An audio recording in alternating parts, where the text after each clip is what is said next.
What's going on, YouTube? Welcome back to another video. So today I'm just gonna run through a couple of mods that I finally installed on the bike. Not all of them have arrived yet, so we're just gonna get into what we currently have. Let me zoom out here. So as you can see, I have the Barkbusters already on. See, just that alone gives me a lot of peace of mind as to, when using the bike and eventually probably dropping it. That already gives me like a big peace of mind because that's actually the one that sticks out. Like what people say, that's the one that sticks out. So this part, if you have upper crash bars, if you have a crash bar, it will save it. But there's a huge gap on those crash bars that, if a rock is sticking out, it still hits this. So you're more higher chance of hitting this first, and this just adding that will just gives me a little bit of a lot of peace of mind actually, and it actually fits the look of the bike. I really like it. I'm a big fan of Barkbusters. I put them on every bike I have. If they can be installed, I put it on. So the second one that I did was the Fender Eliminator, as you can see here. This is an eBay brand. It's called JTech Products.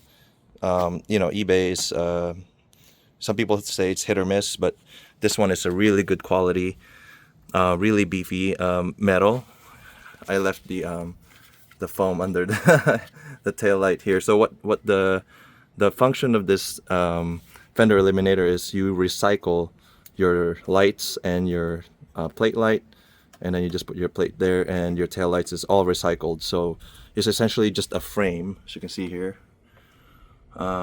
It's super simple to install. It's just to recycle all these parts is you have to kind of cannibalize your OEM Fender and take off all the stuff, and like I'll show you the skeleton of it after I give you guys the walkthrough of this one. I like the fit and finish. I like that it's small enough, but it's at the same time it's functional. So it could still kind of block some of the spray. Your license plate will kind of block it.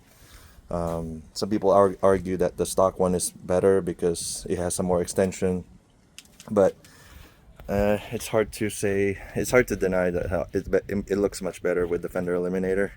So as you can see here, that's the side profile of it now. And the third one that I installed is, I think, very important, is the NiceCNC chain guard here. The bike doesn't come with a chain guard, so if you somehow hit something along this area, your chain will be could get messed up. But with the chain guard, this one's a really nice quality. NiceCNC is a sponsor of the channel, but this one is not a sponsored item. I actually paid for this with my own money, so I'm gonna give it a shot, see if there's anything wrong with it, and I'll let you guys know. But I don't think so. It's a really nicely made product. Same with any of the products they make. So far it's just those three. The bike's looking like 10 times much better already with just these simple ones. A functional handguard is always the best. Chose the VPS. As you can see here, it has I put the extension on. I also changed the grip to like like a sport bike gel grip, because I don't like the stiffness of the original one.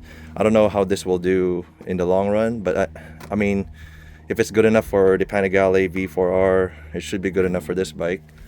So it's very sticky. They're very sticky. So it's a gel too. So but it's not like a thick gel. It's just gel.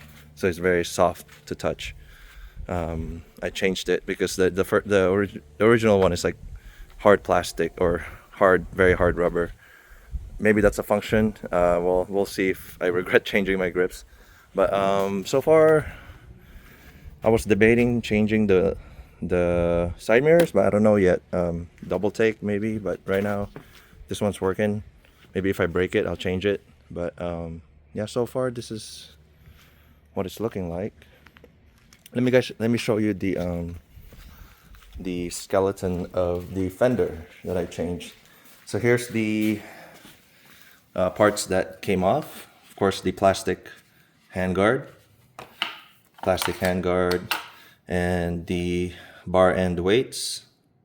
It's actually pretty heavy. This is the skeleton of the fender, so you really have to tear this apart to get all the parts out of it. But the JTech products from eBay includes the frame and everything else you need to install it. So it's like a sandwich action going on in here. So it's like all this is the fender pieces. So all this, you're carrying all this plus whatever the lights are, and of course the license plate, whatever this is for the US. And I have some extra screws. All these screws are from this. So it's crazy. Like all this is used to get this on the bike. So in terms of if you're chasing weights, then changing the fender is actually maybe a good thing to go small. So that's what it looks like. So you pretty much have to take it apart and get all the stuff out of here. This is metal, plastic, some plastic, metal. So the only thing I need to point out, so the only thing about the fender is since it's from the UK, it's actually from a UK manufacturer, the license plate for the US market is not quite lining up, the holes. You could Dremel it out. So right now I just had it zip tied because I just installed it. But you can Dremel it out to elongate the screws so that you can accommodate a license plate for the US. But this is a UK product, so that's why the holes might not line up for the US market people. Other than that, okay, I think that's it. I pretty much showed you everything. If you guys have any questions about a specific part, the NiceCNC chain guard, that specifically that, if someone has a question about that, I can answer it, because to install that, it's pretty intricate. There's a lot of screws, not just on the fender but on the body as well to get it out.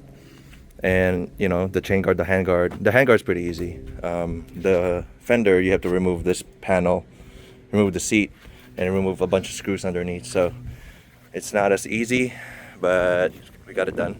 So all right, once again, thank you guys for watching, and I'll see you guys for the next video.